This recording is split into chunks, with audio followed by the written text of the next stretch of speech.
Welcome. This is Dr. Jody Stanislaw, and I'm so excited to be chatting today with Ginger Vieira, who is an amazing blogger, author, mom, and type 1. And today, Ginger and I I'm going to be introducing you to who Ginger is. For those of you that don't already know her, I'd be surprised because I feel like you're so wonderful in sharing your information with the diabetes world. How could anybody not know you? But we'll share a little bit about who Ginger is, and then we're going to have just a quick chat about what Ginger and I feel nutrition and sweeteners and what the importance of really making nutrition a focus in your life with diabetes. Neither one of us agree with the eat whatever you want and cover concept, so we'll chat a little bit about that. So Ginger, hi. Hi. It's really hard for me to not just immediately start talking about that. I just pictured like the food that makes me feel sickest. That is sure it's full of carbs, but also it's like eat whatever you want. Like, ugh. I would feel so sick if I was just like, who cares? Anyway, hi. Hi. Well, I'm super passionate about that too. I just did a TEDx talk, and it's called "Sugar is Not a Treat." If you just put my name into YouTube, it'll pop up, and it has almost 500,000 views. Wow, good for you. You and I are cool in good company with. Yeah. That actually, so I know we weren't going to talk about this immediately, but like that's why I stopped. This might not be the same explanation you have in your head of why sugar is not a treat, how you came up with that title, but why I stopped using fake sugars is because I didn't like thinking of a baked good with fake sugar in it as this sort of free food. And I wanted, partly I would feel kind of like gypped by it. Like, well, it's not really a dessert. Like I love baking. I really love baking and cooking. And if I made cookies with that fake sugar, I could taste it, and it didn't have that same satiating feel. And I feel like I would want to eat more of it because I knew it was fake almost. And whereas if I ate a slice of homemade gluten-free cake with real sugar in it, I would dose for it and eat a reasonable portion and really just enjoy every bite. So that's one part of why I have stopped using fake sugars to bake. But then I also cut all fake sugars out of anything I was drinking. So I stopped drinking diet soda a while ago.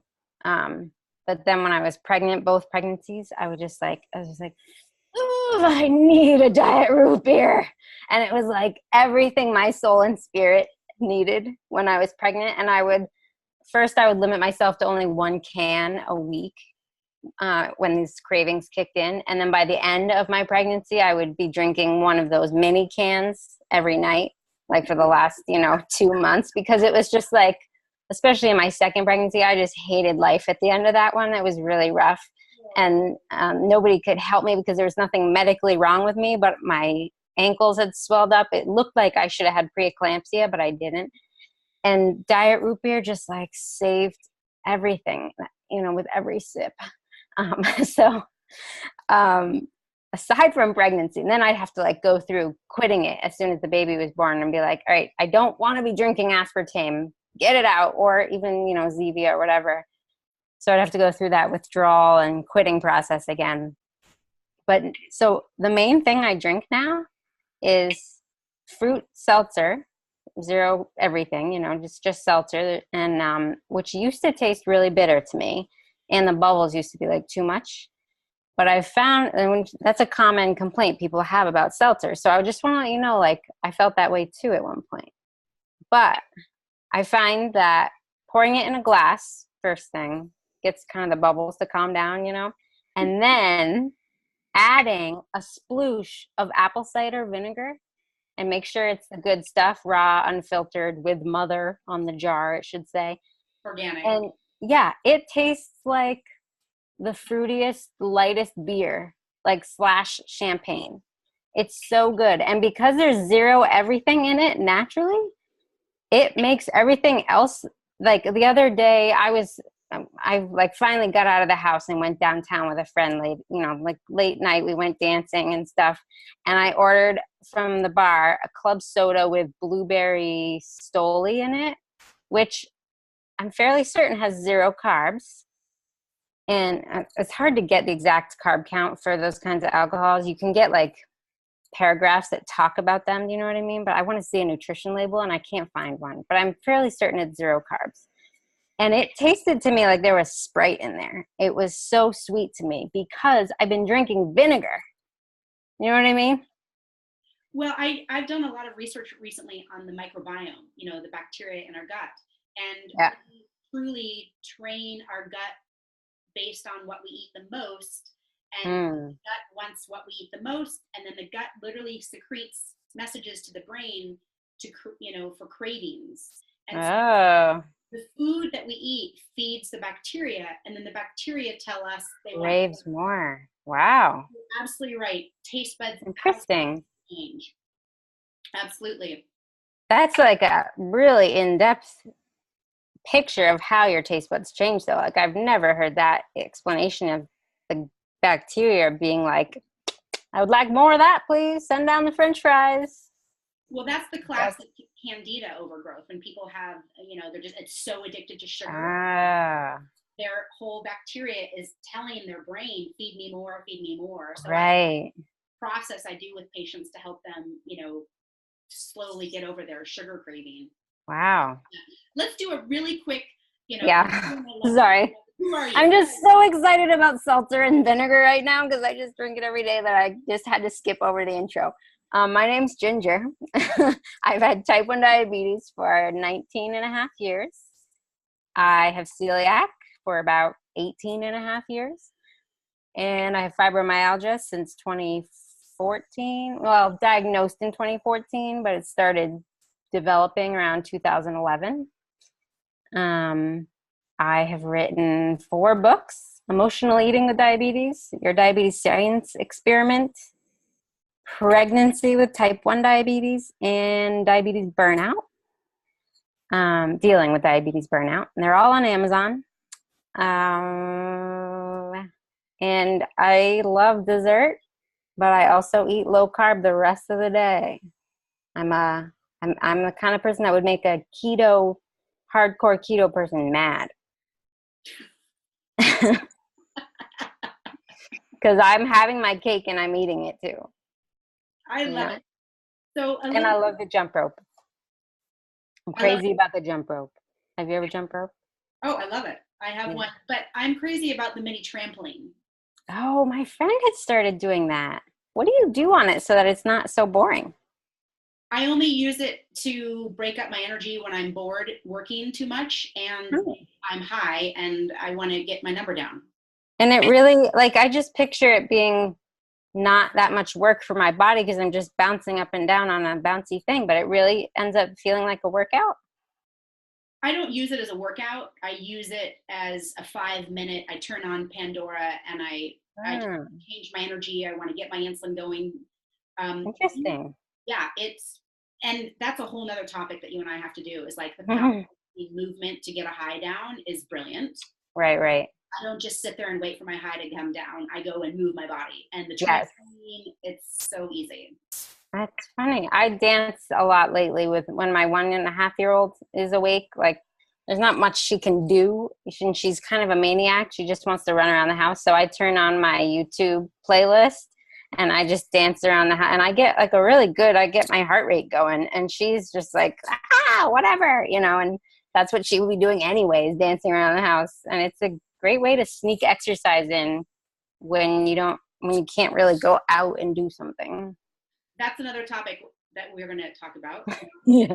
We're going to have Ginger and I are going to just start doing a series of interviews. It's going to be a really full 20 minutes. Yeah. 20 minutes, yeah. I want to keep it short so people, you guys will stay on and watch it. But how diabetes makes us healthier. So motivated to be like, oh, I'm going up. I'm going to go run around the block for 5 minutes. I've left dinner. I've left restaurant dinners. I'm constantly leaving a dinner table to be like, ooh, hold on. I just have to go to the bathroom. And I go sprint around the block. I want my number to be good. That's hilarious. Yeah, I'm going to start leaving parties. I'm going to start leaving parties I don't like with that reason.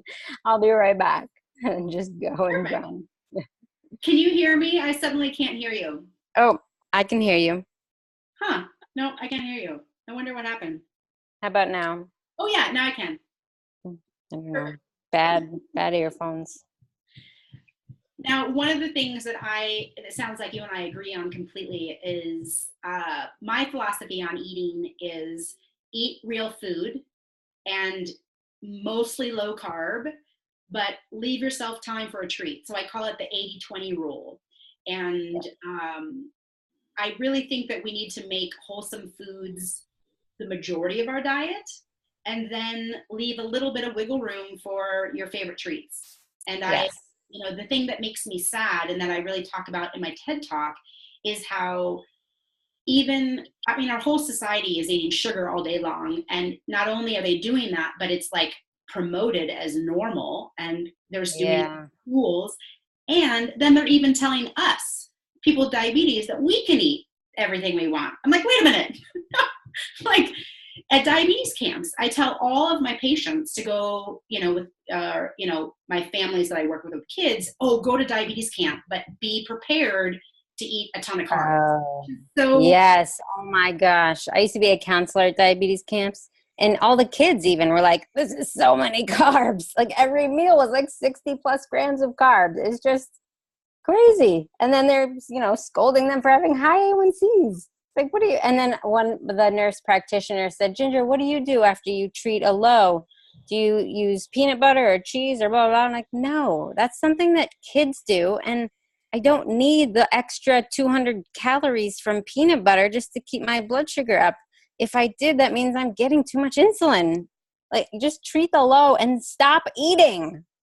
And she's like, really? And, because they force feed kids to eat all this fat and protein. And sure, if you're in the middle of a soccer game, that makes sense. But yeah, this is a total tangent. But it's like, so for me, the real food thing is so huge, but it's also so delicious. And if you don't currently feel confident like in your cooking skills, it's really not, like, maybe I'm so used to it that to me it's not a lot of cooking, but like it's whatever time it is, I love doing it because I love that food and I feel good eating it.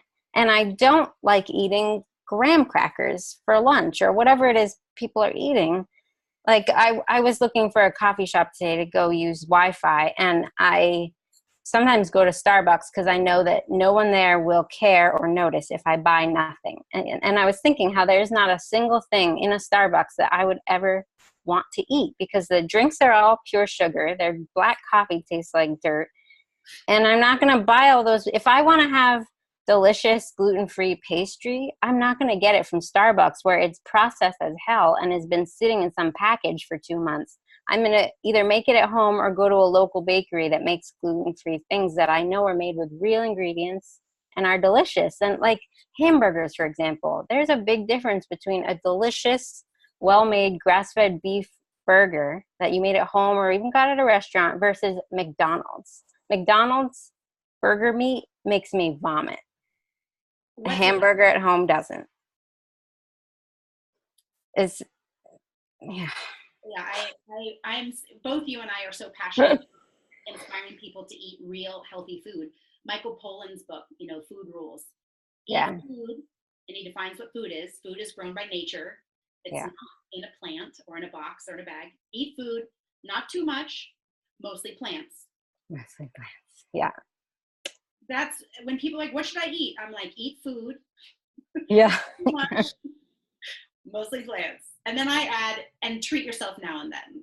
Yeah. I have a friend who was like, she wants to lose weight, but she doesn't want to change how she eats. And she's like, I don't want to give up my foods. And I'm like, I bet if you really let yourself learn how to cook other things, you wouldn't like the taste of those Nabisco cookie things. Like they don't taste real once you've been eating real food. And same with like diet soda that's full of aspartame. Once you stop drinking that long enough, at least a month, if not a few, and you take a sip of that, it tastes like chemicals, unless you're pregnant. Then it tastes like heaven and a rainbow unicorn thing. But if you're not pregnant, it tastes like pure chemicals. And like black coffee, for example, when I first, quite a few years ago, when I first said I don't want to be putting fake sugar in my coffee anymore, when I first really started trying to get fake sugar out, I hated the taste of black coffee. But after, not even a month, like less than a month, maybe a couple of weeks, your taste buds start tasting the coffee instead of the dessert you were putting in it. And it tastes delicious. And even my husband, who, when we first started dating, used to put a tablespoon of sugar in his coffee and then massive amounts of milk. Yeah. And we worked him down to a teaspoon over time, right? But then I said, okay, would you like to try it black? And all his life, that's been gross, right? But he started doing it because he wanted to try doing intermittent fasting, but still be able to drink his coffee. So you do it black, 0, blah, blah, blah. And now he loves it black. You just have to give your taste buds a chance to like get the real deal, Absolutely right. And that's the thing I love helping patients with, is anytime that people want to make changes, it's possible. First of all, I always tell people, when anybody wants to make a change, I first have them write out their why. Like, why do you want to do this? I want to feel better. I want to have more energy. I want my blood sugar levels to be healthier. I want to be proud of myself. I want to feel better disciplined, right? Knowing your why is such a beautiful pull to help change happen. I'll always tell people when I work with them, you can't have your motivation be because you should or someone else told you. If you have motivations like, I really want this, I really want better blood sugar levels, I really want to feel better, then that's awesome. That's the first step. And then I always have them post it up so they see it every day, because change is hard, but change is totally possible. Yeah. You have the right motivation. Yeah. And realistic goals, of course. Can't change it all at once, think about what's doable. But like another pressure we all have is that no carb. And that includes things like fruit, which are real food. And I used to always, I love strawberries, right? That's probably strawberries and apples, probably my favorite fruits. And I would eat an apple a day, but beyond that, I would think I shouldn't have any more fruit today because I have 20 years of brainwashing to think fruit raises blood sugar and I shouldn't eat it, right? And I buy strawberries for my kids and I would like take one and like, no, those are for them. I don't need strawberries. I finally was just like, you know what? I'm my only rule is I'm eating mostly real food. And that includes my desserts too. They're still real food. I made the majority of them I made myself, or they were made in a local bakery. Because if it came in a package, it tastes like crap, And so I buy enough strawberries for everybody and I eat as many as I want. And guess what? Like nobody eats 17 pounds of strawberries. It's not like I'm sitting there for an hour gorging on strawberries. And I enjoy them and I take my insulin for them and then I move on with my life. Awesome. Now I get to have strawberries. The beautiful thing that I feel like is the summary of what we're talking about is, in my eyes, that, there's crazy food messages out there. And if you're feeling crazy with what you're eating, there's hope and small changes and a focus on health and your motivation. It sounds like, I know that you've been through different, eating patterns. I've definitely been through different eating patterns. I was in an eating disorder rehab center for 2 months in my 20s. Oh. I started binging on sugars probably about 2 years after I was diagnosed. I was diagnosed when I was 7. And, I used to have frozen yogurt and bagels for lunch and just dosed for them. And then I'd fall asleep in class. Yeah. And my teacher, I remember, would throw tennis balls at me to wake me up. Oh, nice. I didn't know that I was probably, 250, and that's why I fell asleep. And, so it's been such a journey, but like, if people that are watching, the takeaway that I really want to leave people with is like, Ginger and I have been through where you're at if you're struggling, and there is good, healthy food out there that can make you feel satisfied. Yeah. It gets me super excited to inspire people to know that healthy eating is possible. And I think one way to know you know, is what you're currently doing in your life with food working for you? Do you feel at peace with food, or do you feel yourself constantly trying to dance around it and control it and restrain it and limit it and control it? Yeah. Yeah. Awesome. Well, I wanted to keep the shorts because, people We did it. are 20 short. minutes. We did it. Yeah. And I love chatting with you, Ginger. I think that we both will be doing more interviews. That's my hope. And my intention is to be doing a lot more video stuff to share, because I'm inspired by helping people know that type 1 can not only allow you to live a healthy life, but having type 1, in my opinion, has made me a healthier person. I Right. think I'm healthier than most of my friends. So that's Right. my whole mission in life, is to inspire health in people with type 1. Yeah. Awesome. Thanks for having me. Yeah. Okay. Have a great day, Ginger. And Me too. thanks everybody for listening and watching. And please check out Ginger's books. I love her books. Emotional Eating with Diabetes made me cry. Anybody that's pregnant needs to get her pregnancy book. And she's an amazing author. So Thank you. You bet. Okay. Bye, everybody.